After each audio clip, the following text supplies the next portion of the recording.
Monday. To think what day I'm on. I'm like, everything's been kind of screwy lately. Anyway, Zachary's awake.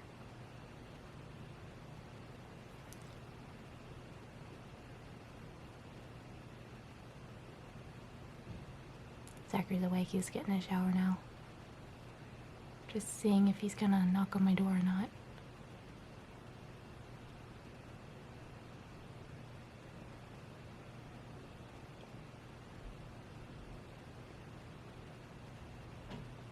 Nope, he's taking a shower. Okay.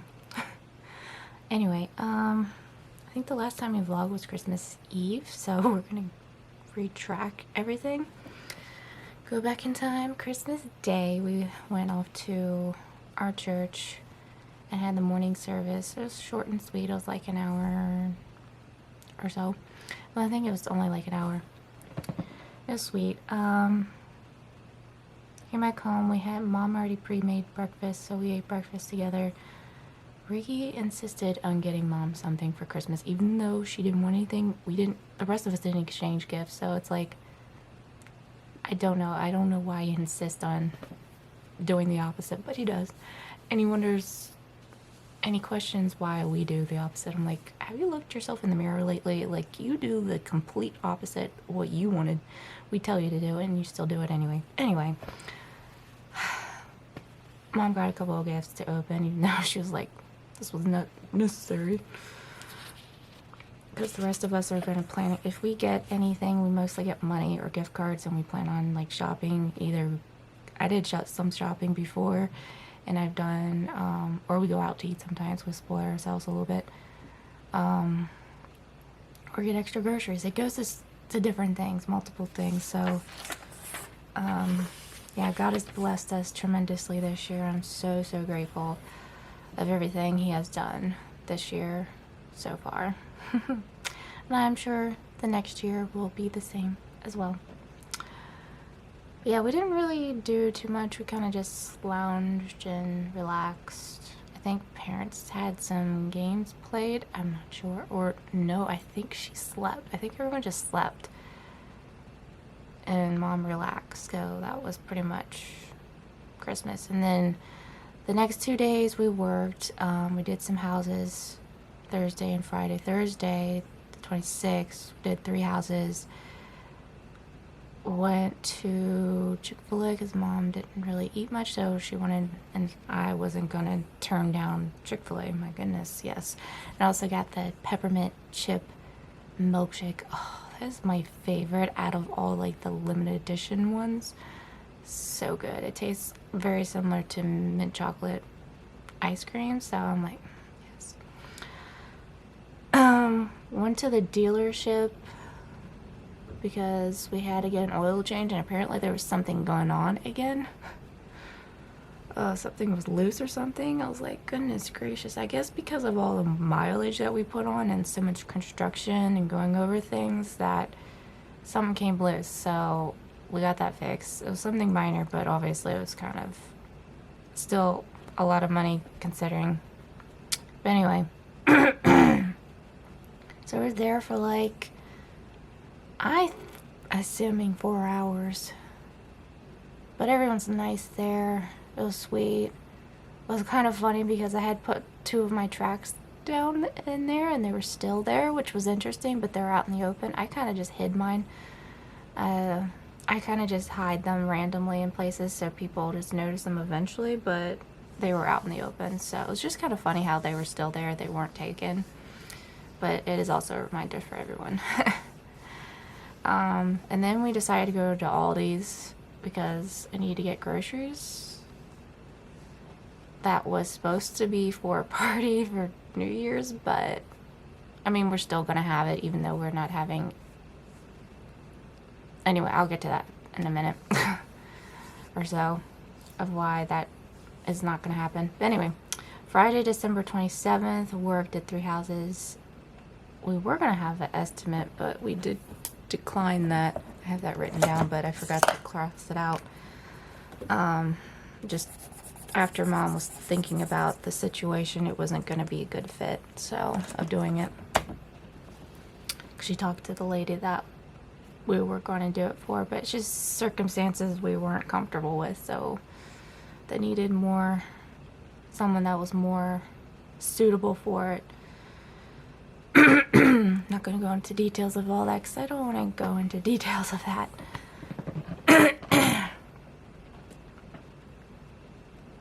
Saturday, December 28th, did chores.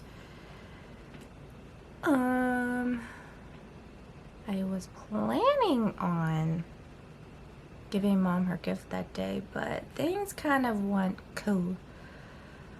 bluey that day. Let's just say words were said and there was some upset moments, and yeah. I kind of had a meltdown. Basically, I ended up crying because I was just emotional. And yeah, that was kind of an emotional evening. But anyway, again, I'm kind of being discreet again. I don't want to really expose what happened fully because I don't feel the right to do so. But it was definitely an interesting day.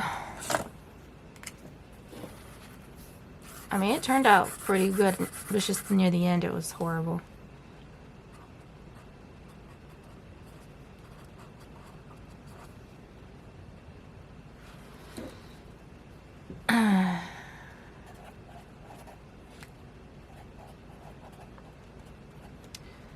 Sunday, December 29th.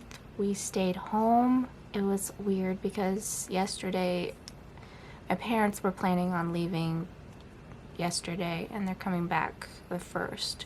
They're having a little day trip with themselves, celebrating their anniversary, because they did, but they didn't really have like a proper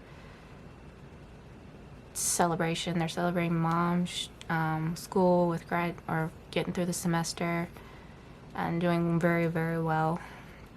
And her birthday. So Zach and I are by ourselves. It has been so weird. I guess, hasn't been quite 24 hours, and because they left, when did they leave? Like close to 11. So another like 3-ish, 2.5 to 3 hours or something like that. It'll be a full 24 hours. It has been very quiet with just Zach, the cat, and me. I've been checking on her, making sure she's attended to. She's been going from Ricky's bed, Mom's bed, and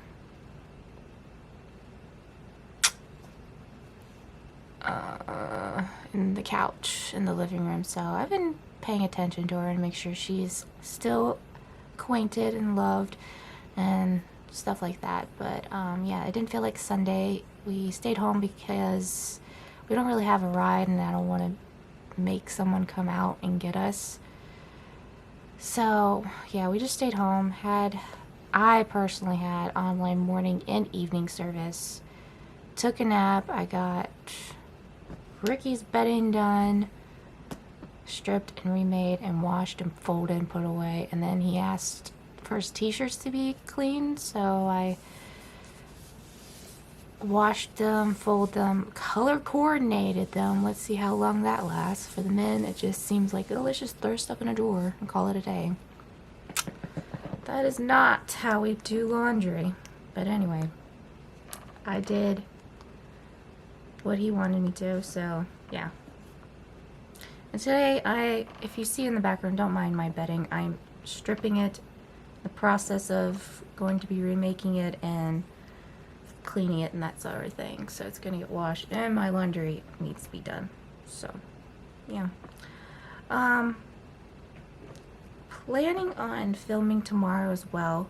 I had weeks ago planning on having some friends over. However, we had to kind of forego that for now. I think it's mainly because my parents feel like, maybe I shouldn't say this either, I don't know. I feel like they would probably feel better if we waited. If they were here, we could have it together, but maybe just, I had to cancel for now, reschedule probably another time when parents are here. I guess they feel more comfortable having, if we have people over, that they're here as well. So I don't know. Anyway, it's not like we're gonna do anything, but just that what if syndrome. But anyway,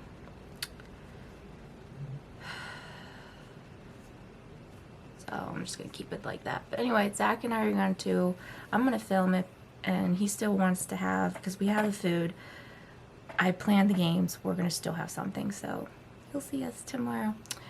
I need to get myself going. I will probably film throughout the day. I plan on filming some videos with Zach, so hopefully get some editing done. But anyway, I am going to get myself going because I need to get this done, and also I need to go to the bathroom. Not like you guys need to know that, but anyway, so you'll see me later. Hey guys, and welcome back to everybody's favorite time of the vlog, Bible time. So let's get started. We're in Deuteronomy chapter 18, and it's titled Gifts for the Priests and Levites. Remember that the Levite priest, that is the whole of the tribe of Levi, will receive no allotment of land among other tribes in Israel. Instead, the priests and the Levites will eat from the special gifts given to the Lord, for that is their share. They will have no land of their own among the Israelites. The Lord himself is their special possession, just as he promised them. These are the parts that the priests may claim as their share from the cattle, sheep, and goats that the people bring as offerings: the shoulder, the cheeks, and the stomach. Yummy. You must also give to the priest the first share of the grain, the new wine,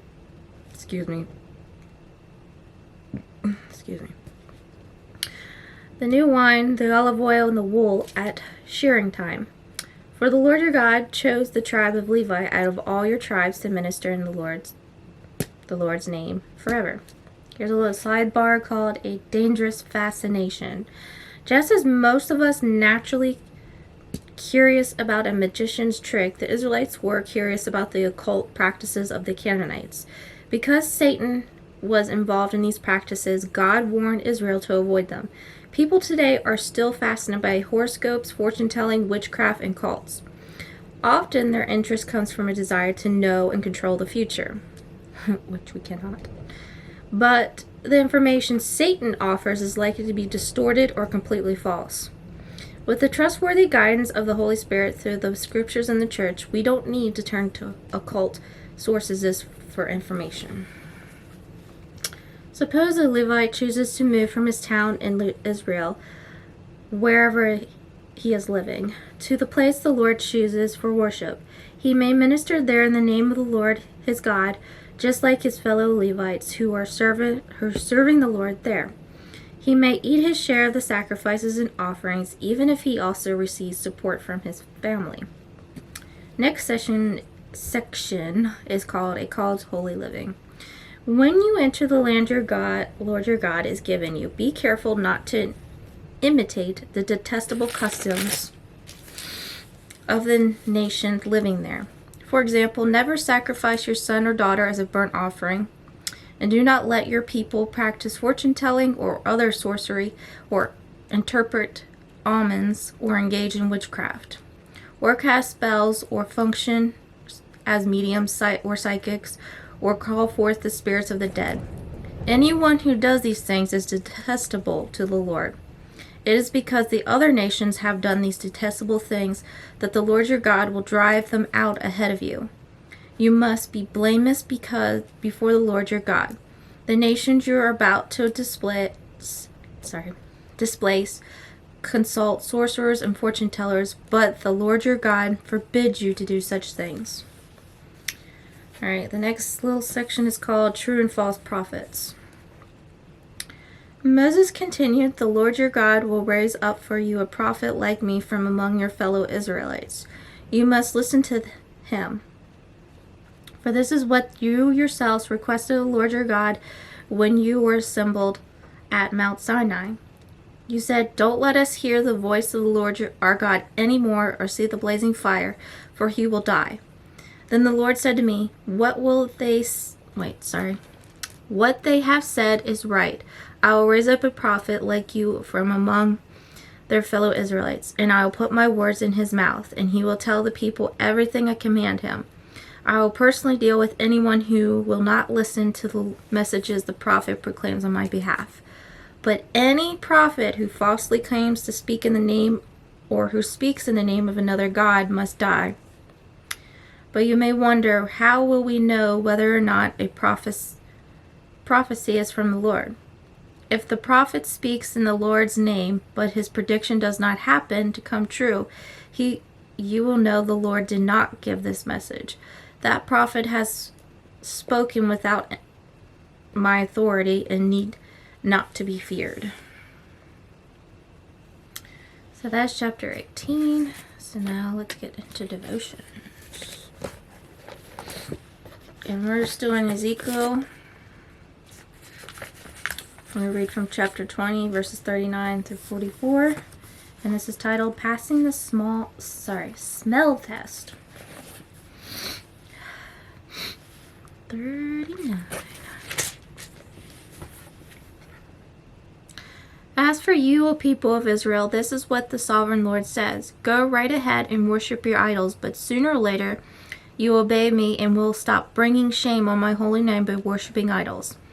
For on my holy mountain, the great mountain of Israel, says the sovereign Lord, the people of Israel will someday worship me, and I'll accept them. There I'll require that you bring me all your offerings and choice gifts and sacrifices. When I bring you home from exile, you will be like a pleasing sacrifice to me, and I will display my holiness through you as all the nations watch. Then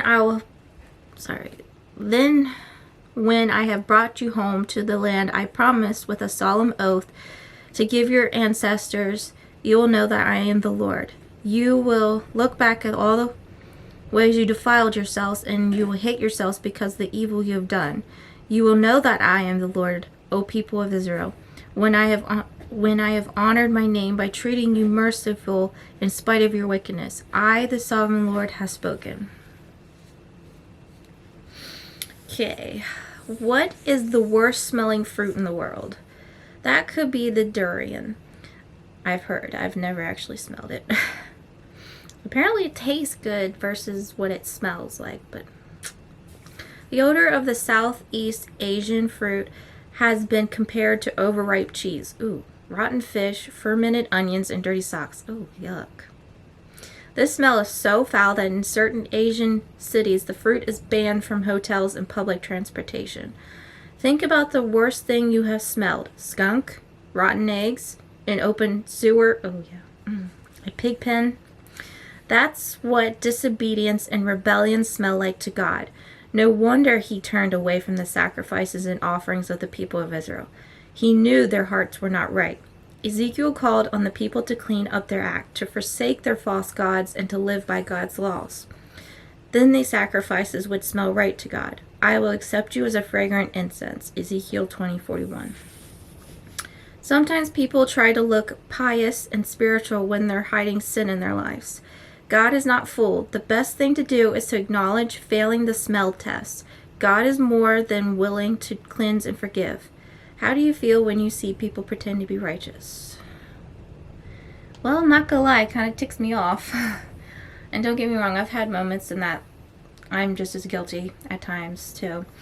But then God turns me around and tells me, hey, I don't think you're living right. So when I see other people pretending to be righteous, it just doesn't fly with me. I could just tell when someone's being fake. Just like, the fruits of the Spirit should be showing, and if they're not, then you know they're fake. How do you want your life to smell to God and to others? I want people to see or smell the fruits of the Spirit. I want people to see my kindness, loving, gentle, gentleness, kindness, loving, joyful. I want them to see that light of Jesus. I don't want them to see like, I know they're going to see sometimes my humanistic side, but sometimes I really, for the most part, I want people to see the good side of me and to smell the good side of me. So yeah, some things to think about. How do you feel when you see people pretend to be righteous, and how do you want your life to spell to God and others? So that is the end of Bible time for now. So I hope you guys enjoyed. As always, keep on smiling, stay positive. I love you guys. Jesus loves you, and I'll see you guys next time. Bye.